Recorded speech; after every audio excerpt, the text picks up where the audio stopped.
Hello, winners, and welcome to Two for the Win with your hosts, Nick and Will.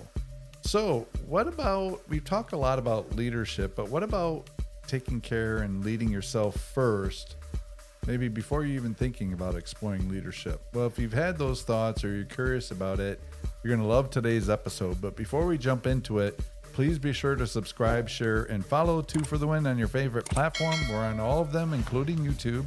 And want to give a shout out to nickmenard.com and the 1% Push for sponsoring today's episode, as well as his best-selling book on Amazon, Mindset is My Degree. Thank you, Nick Menard. You're welcome. Hello, winners. Happy Monday. Yeah, Monday mindset. And let's get into the mindset. So we talk a lot about mindset and we focus on it because we both believe that mindset is more than half the battle in almost any endeavor that you're doing. But when thinking about leadership, some people get on the fence. They're like, should I lead? Should I not? And really it doesn't really matter. And kind of like the old adage, act as if, right? So if you want, even if you don't aspire to be a leader, if you act like a leader, you probably will do better in your territory because you're thinking in that way and not just finite as an individual contributor. But curious about your high level thoughts about today's topic before we jump into our favorite segment. Absolutely. No, you said it all already. We can stop the recording. Thank you, winners. No, Peace. but it's true. You don't need a title to act on anything in life. And I think this is a good point you made. Like, don't wait. Like, to maybe you don't want to be a leader, but I believe many people, the majority of people, love helping others or love the feeling it gives when someone said thank you because you help.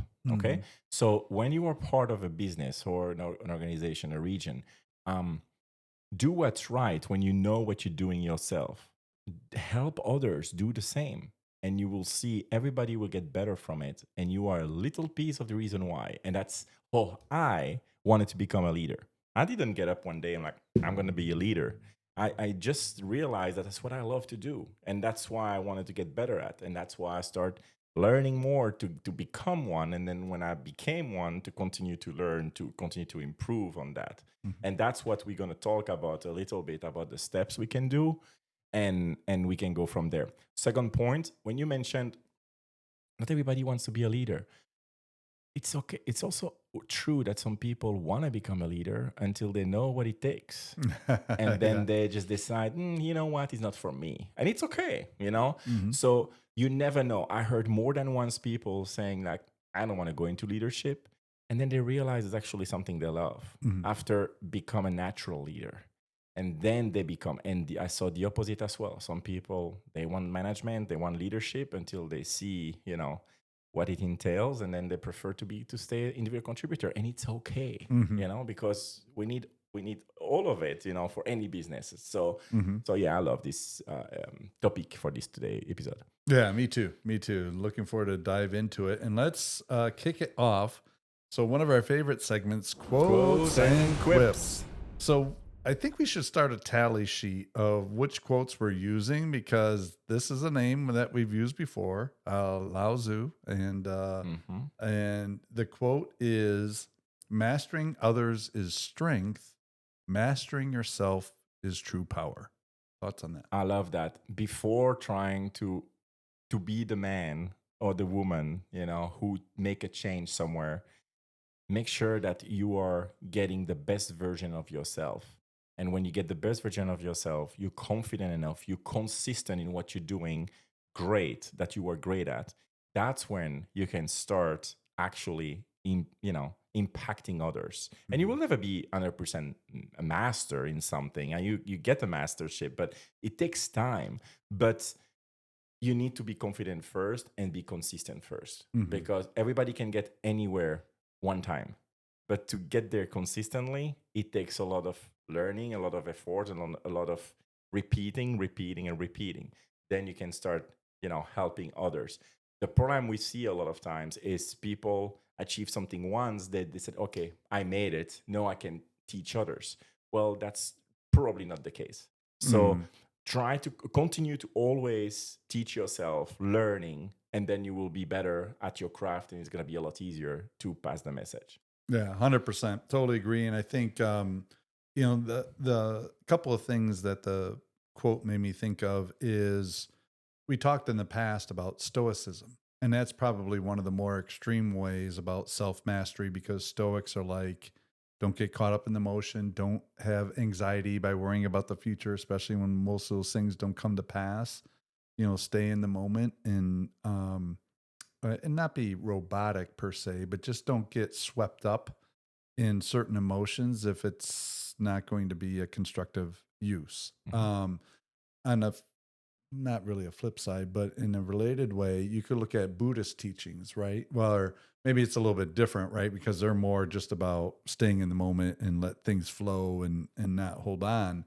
But in terms of self mastery, like when you get in a heated argument with somebody, very rarely does something constructive come out of that. Mhm. If you get swept up in negative emotions or a fixed mindset, very rarely does something constructive come out of that. And life is going to throw a ton of stuff at you, people, circumstances, whatever. But if you can stay strong in the winds and make sure that you may get off course a little bit, but eventually you're heading in the right direction and you get to your port of call. I love sailboat analogies, but that's what it's about. You got to master yourself first, especially before you're considering looking to lead others. And I shouldn't say master yourself before you lead No, others, no, but you just have to have that self awareness about it and make sure you're taking steps to emulate the leader you want to be, so that people will follow you. Because again, leadership is a lot of things, and one of the things is, can you influence others to do things they wouldn't otherwise do on their own? Like yep, that's the spirit of it. 100%. Yeah, love it. All right. This next one is a quip, a little funny tongue in cheek. And this one is not attributed, so it's anonymous, but both you and I got a little chuckle out of this one. Self leadership, because motivational speeches don't clean the kitchen. And that's so true. So we live in a day and age with social media when everybody call themselves motivational speaker. I mean, I was in that, you know, industry in Belgium. Back in Belgium, I was doing motivational speaking for 6 years within the direct selling company I was part of. And then, no, of course, I'm back with it with the 1% push and other. But I hear people like they barely learn how to pee by themselves and they call themselves motivational speaker because they have one message of 5 minutes that they want to just keep giving, you know? And it's not that Yeah. it's wrong, but it's like you need so much more to start being someone that people want to follow. And you don't need to have 100% people willing to follow you. Hmm. All right? The right people need to follow you. And the right people are who? The people who are the people that are in your region or in your team or in your business or in your industry, depending on high or low you are at that time. Um, the mistake I think a lot of people do, they try to please every single person, Hmm. and that's impossible. So your message will be tweaking for people that you don't need to impact. It doesn't mean, I mean, I would like to impact the world, but it's not realistic. People by nature, some people will go against what you do and what you said. And I used to be frustrated and upset by that back in the day when I'm like, oh my God, why this group of people or that person doesn't, roll their eyes when I say something, or but when I start laughing or smiling about it, I'm like, whatever, I cannot please everybody. That's where the impact was bigger for the people that actually needed to hear. Hmm. And I think that's very important. But the quick is so true. Before having a little message and then you feel like everybody should need to hear it, you need to do so much more of the little detail, like like making the bed or doing the cleaning the kitchen or whatever it Hmm. was on the quip. You Yeah. need to do all those little things in order to be self confident, secure about what you're doing, and you can replicate with others in order to pass the message instead of just having one idea and thinking that you are the next cynic. Oh yeah, yeah, yeah, yeah. No, for sure. And I think you touched on a few things that are pretty powerful. I want to double click on. One is, motivation. People can be motivated to do things, but motivation, if it's coming from an external source, is fleeting. right? Mm. You need inspiration. And I think where inspiration comes from is when people are aligned with their principles. So going back to the quip about cleaning the kitchen, like I could give you all these great things to try to get you to clean the kitchen, and maybe you do it, but then the next time, will you do it again? If I'm not there, maybe, maybe not. But if you have a principle, like you keep a very tidy home, Mhm. right? And things are organized, things have their place and clean and all that. So it's with your principle of how you want your environment. So now you don't need motivation. Mhm. You just need to carve out the time, to your point, do the little things, do the things that matter, but it's tied to your principle, Mm. how you Absolutely. expect your place to be. And I think that's where that's why the quip has a funny, like I look back on my life, there's been I've been blessed to be interacting with some great motivational speakers, whether in person or whether things that I've listened to. And sometimes it gets me to do actions, but if those actions aren't necessarily aligned to my core principles or my values and belief, they dissipate Mhm. over time. And so, but when they are aligned, then that motivation is the fuel that Mhm. sparks the inspiration, and off I go. I love it. And again, that's why it's beautiful when quotes or quips we have, because we can go different direction with the same one. And that's the beauty of human being. We all think different things when we hear a, a quote or a sentence or Hmm. even a speech. You can hear when you do a speech or you listen to a speech and you talk to the audience after, you will hear people thinking about something very specific that are totally different one person to the other about the same speech, Hmm. because they focus on the one thing that they need from you. And maybe it's totally different with people A and person B. Hmm. And that's why your message is so can be so impactful. But a one message line that you think will resonate with everybody will not be the case. So, like get better, continue to implement the little detail and share those, and you will see you will impact more people than you think, but maybe for different reasons. Yeah, 100%. And I think, when we, diving into a little bit more now, when we're talking about act as a leader before you become a leader in those situations, it's like, do you think about your role, whether you're with an organization or whatever the size, as like an entrepreneur, right? Hmm. So we talked a lot about entrepreneurship, with a lot of people know. Also talking about entrepreneur, we're Hmm. thinking like a business owner within. If you're working for another company, it doesn't matter what you're doing. If you're Hmm. answering phones, setting appointments, filing paperwork, doing sales, doing service, like have pride of ownership, Hmm. right? And how do you continue to optimize your work? There's probably, to some degree, whether they're conscious of it or not, frameworks they're Hmm. using or processes or programs or a method of work that could be scalable, you know? Well, that is a part of leadership, right? Like, how do you ensure good things aren't just because of the style of the person, but they're things that, if repeated, other people will be successful in doing? The whole multi-level marketing industry was built on that. Follow the plan. Follow the plan. Gosh, I had that ingrained in my head at 19 from Amway. Follow the plan. Like, just follow the plan. And it's true. Don't reinvent the wheel. Yeah, yeah, just follow it.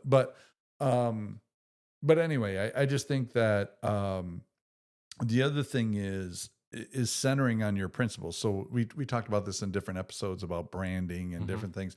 But what do you want to stand for? Like, what is your definition of excellence? And are you embodying those things? And not nobody's perfect. We all Hmm. slip up from time to time, take one step back, two step forward, all that sort of stuff. But, overall, are you emulating what you would expect, not only from a leader, but also what you think would resonate with people you lead? It's one thing to say it, but To do do your it. actions marry your words, or is there a disconnect? If there's a disconnect, you better bridge it if you're really thinking about leadership, because as soon as you start looking inauthentic, you say one thing and do another, you're going to lose people. I agree. What are you doing as a leader? If you are already there, what are you doing to stay there and to continue to improve? It's also something. But when you are not a leader, what are you doing? Like you mentioned in the beginning, don't wait for the title. just be a natural leader, become one, Mm.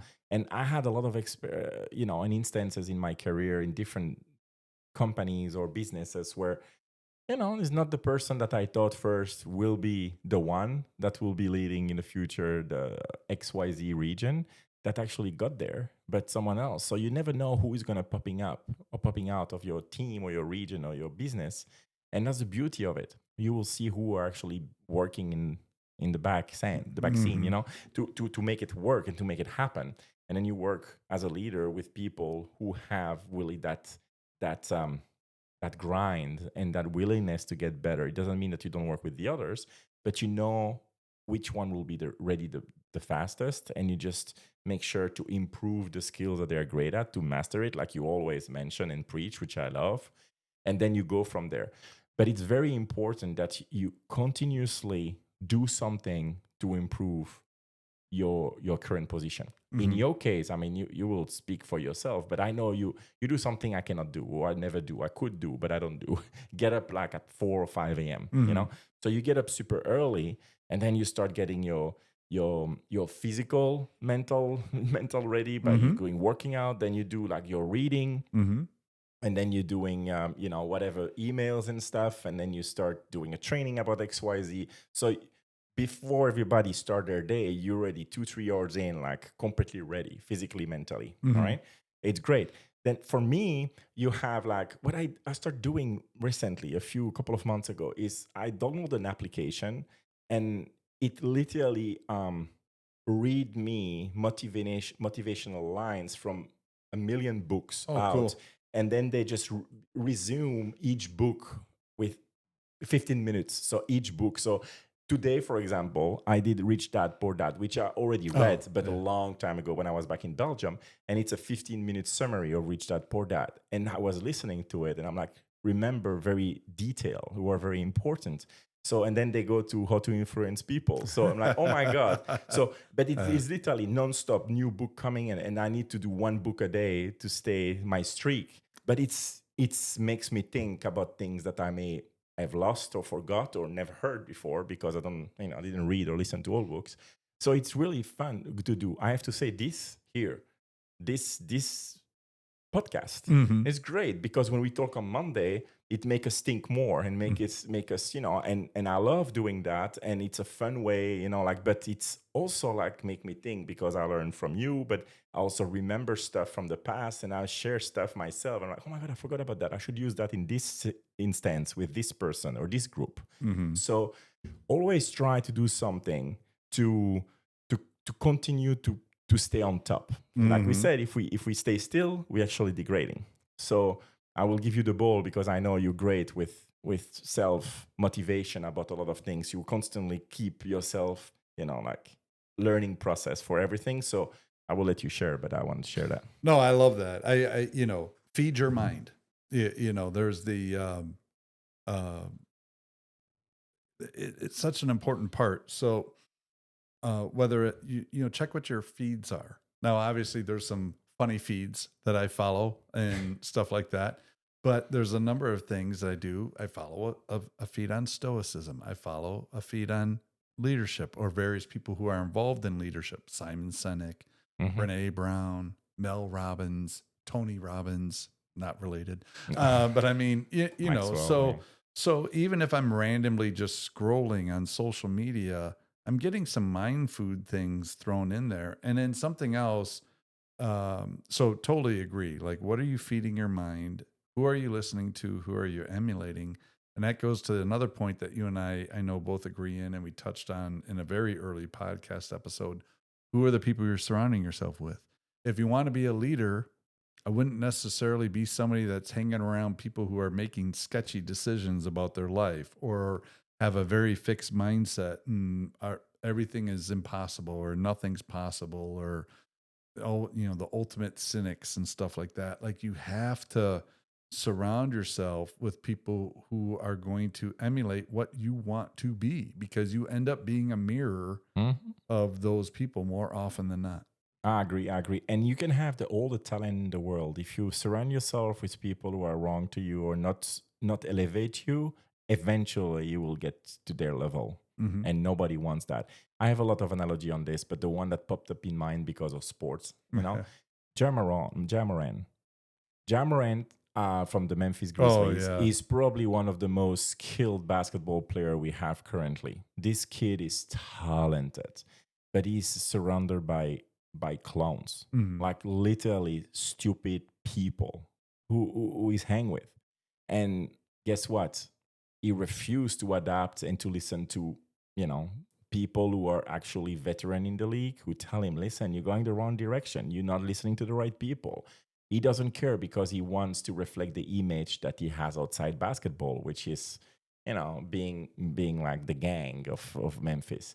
Well, he already lost over $6 million of fine by missing, like by being suspended 30 games one season, like Mm-hmm. 7 the other this year again, 2 weeks suspended, and continue to get fined nonstop.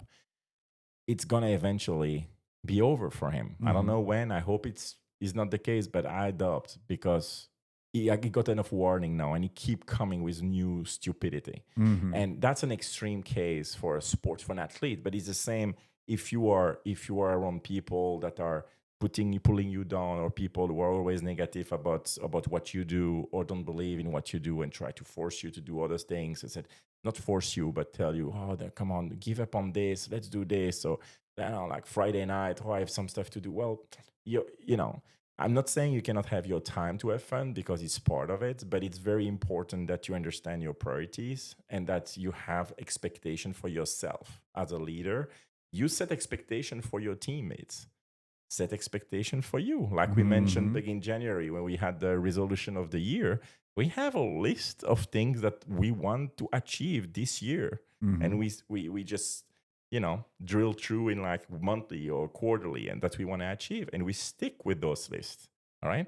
So yes, be accountable for yourself, be accountable for others, but it starts with you. And that's what the quip was saying. Mm-hmm. Just look at yourself first before looking at everything that's wrong in the people around you, because you are the reflection of your team. Mm-hmm. And what does it say to you when the team crumbles? That's you being bigger crumbles. Yeah. And that's the message I always have with my team. If you have an issue with your own associates, well, look at yourself and said, this is a reflection of you. Why would you accept that? So I go in a rabbit hole here, but just to let you understand, it starts with you, and everybody who worked with you are a reflection of yourself. Mm-hmm. So don't allow people to be negative, to be bad, and not willing to improve, because they're gonna just take you with them. Oh yeah, no, for sure. And I think some other things you touched on, prioritization. Time is one of our most constricted assets. So how are you prioritizing? Are you economically prioritizing your time? Are you saying yes to too much? Are you saying no strategically so that you're keeping first things first, so to speak, to pull a Stephen Covey? Because if you're doing that for yourself, you'll be able to coach that to others. Same thing with calendar management. If you're overloading yourself with work, then you'll probably expect that from the people you lead, and you'll probably have burnout and higher rates of regretted attrition. So, can you manage your calendar effectively? If so, you'll be able to coach that. Same with email, how to manage email. So, you can apply any of these things. So, if you're a mentee and you have a mentor, I know you're a huge advocate for mentorship. Um, you know, look at it from the receipt point of view. If you're the mentee, what were some of the things the mentor did that really you felt enabled you to be better? Great. Pass that forward. Become a mentor to somebody else. You don't have to have the title of leader. Like you were saying earlier, you could just be helping somebody.